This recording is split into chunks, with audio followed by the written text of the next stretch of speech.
අදත් හැමෝම ආදරෙන් පිළිගන්නවා මගේ වීඩියෝ එකට. ඉතින් මං හිතනවා ඔයගොල්ලෝ හැමෝම හොඳින් ඇති කියලා.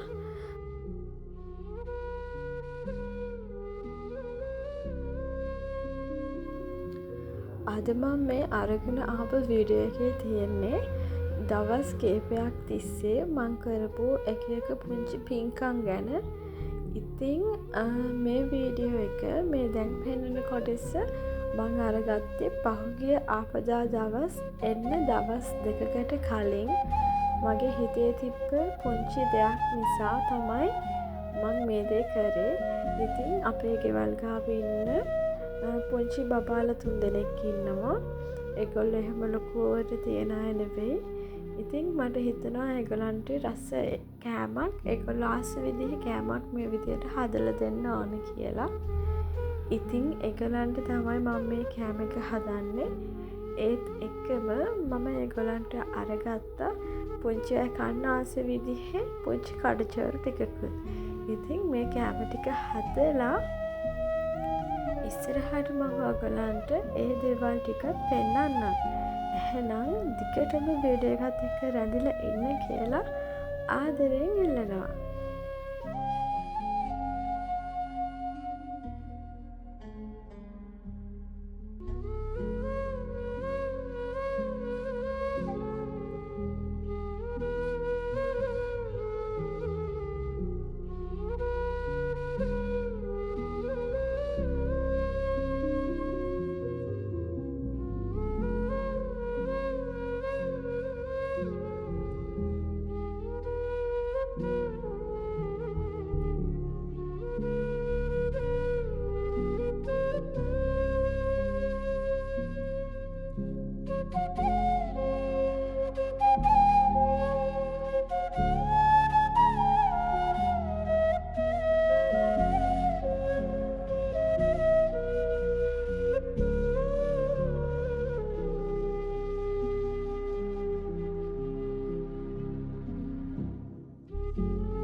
මේ වෙනකොට චිකන් ඩවල් එක හදලා ඉවරයි.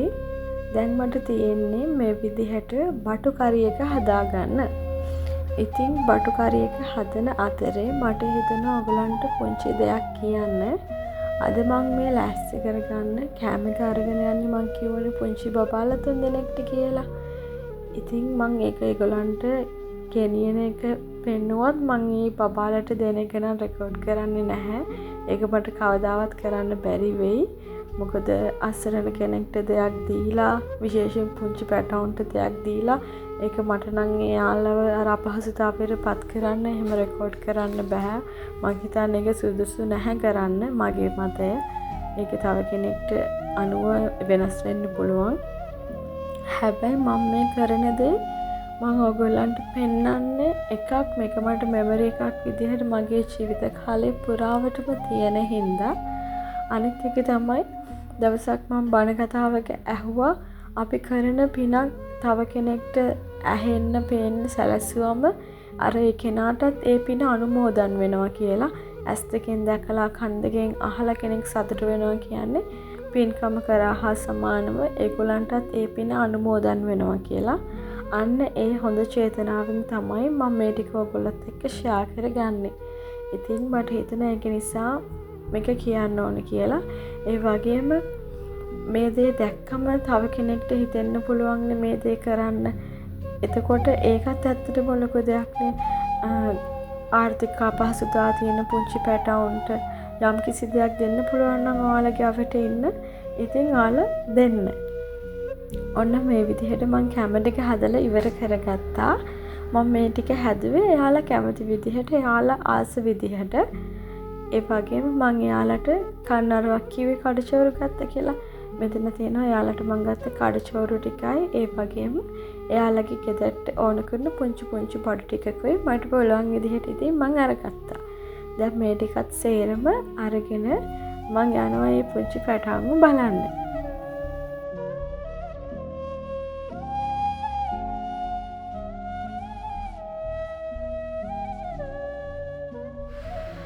මේ කැම ටික හදලා දුන්නේ මගේ අම්මගේ අම්මවයි තාත්තවයි මතක් කරලා.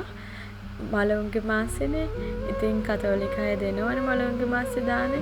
මායි අම්මයි එකතු වෙලා තමයි මේ දානේ හැදුවේ. ඉතින් මතකයක් විදිහට එකත් රෙකෝඩ් කරගෙන මේකට ඇඩ් කරා. මෙතනින් එහාට පෙන්වන හැම දෙයක්ම ගම් වතුර දාලා ආපදවට පස් වෙච්ච අය වෙනුවෙන් කරපු දේවල්. කලින් පෙන්නපු වීඩියෝ එක නම් එක පවුලකට දීප එකක්. මෙතන තියෙනවා පරිප්පු කිලෝ 50. ඉතින් 50 මේ විදියට පැක්ස් වලට ගහලා වෙන් කරා. ඊට පස්සේ ඒ 50 මදි වුණා. ඊට පස්සේ ආයෙ කිලෝ 40ක් ගෙනල්ලා පැක් කරා. ඒ වගේම ආයෙ අපි තව දුන්නා වතුර බෝතල්. ඉතින් අපි යාළුවෝ ගොඩක් එකතු වෙලා මේක කරේ. අපි බාරගත්තේ පරිප්පු සහ වතුර.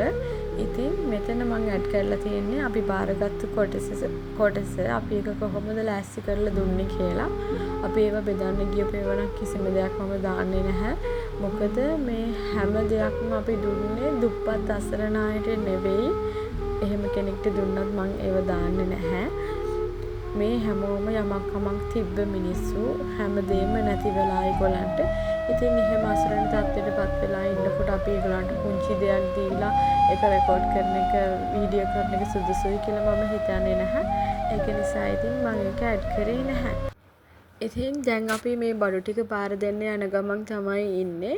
එහෙනම් අදට මම වීඩියෝ එක මෙතනින් ඉවර කරනවා. මේ වෙනකන් වීඩියෝ එකත් එක්ක රැඳිලා ඉඳපු ඔයගොල්ලෝ හැමෝටම ගොඩාක් ස්තුතියි. එහෙනම් හැමෝම සතුටින් ආදරෙන් පරිස්සමෙන් hina වෙලා ඉන්න.